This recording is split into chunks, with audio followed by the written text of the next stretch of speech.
വിദേശത്ത് ജോലി വാഗ്ദാനം നൽകി പണം തട്ടുന്ന അന്തർ സംസ്ഥാന സംഘങ്ങൾ കേരളത്തിൽ സജീവമാവുകയാണ്.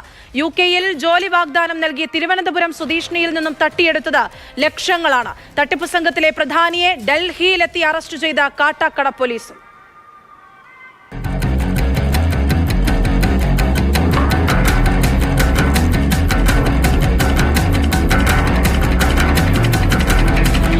വിദേശത്ത് ജോലി വാഗ്ദാനം, ഇതിനായി റിക്രൂട്ടിംഗ് ഏജൻസികൾ, ഓഫീസുകൾ, ആരുടെയും വിശ്വാസ്യത പിടിച്ചുപറ്റാൻ തക്ക കേൾപ്പുള്ള പരസ്യവാചകങ്ങൾ. അങ്ങനെ അന്തർ സംസ്ഥാന തട്ടിപ്പ് സംഘങ്ങൾ കേരളത്തിലും വിലസുന്നു. യുകെയിൽ ജോലി വാഗ്ദാനം ചെയ്ത് കാട്ടാക്കട സ്വദേശിനിൽ നിന്നും ഇവർ തട്ടിയത് 10 ലക്ഷത്തിലേറെ രൂപ. യുവതിയുടെ പരാതിയിന്മേൽ എറണാകുളം ആസ്ഥാനമായി പ്രവർത്തിക്കുന്ന ഗ്ലോബൽ പ്ലസ് ഡേ എന്ന ട്രാവൽ ഏജൻസിക്കെതിരെ പോലീസ് അന്വേഷണം നടത്തിവരികയായിരുന്നു.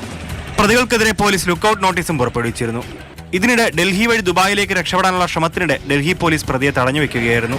ദക്ഷിണ കന്നഡ പുത്തൂർ ഉപ്പിനങ്ങാടി സ്വദേശി നിതിൻ പി ജോയാണ് പിടിയിലായത്. പ്രതിയെ ഡൽഹി പോലീസ് കേരള പോലീസിന് കൈമാറി. കൂടുതൽ ചോദ്യം ചെയ്യലുകൾക്കായി പ്രതിയെ എറണാകുളത്തും തിരുവനന്തപുരത്തും എത്തിക്കും.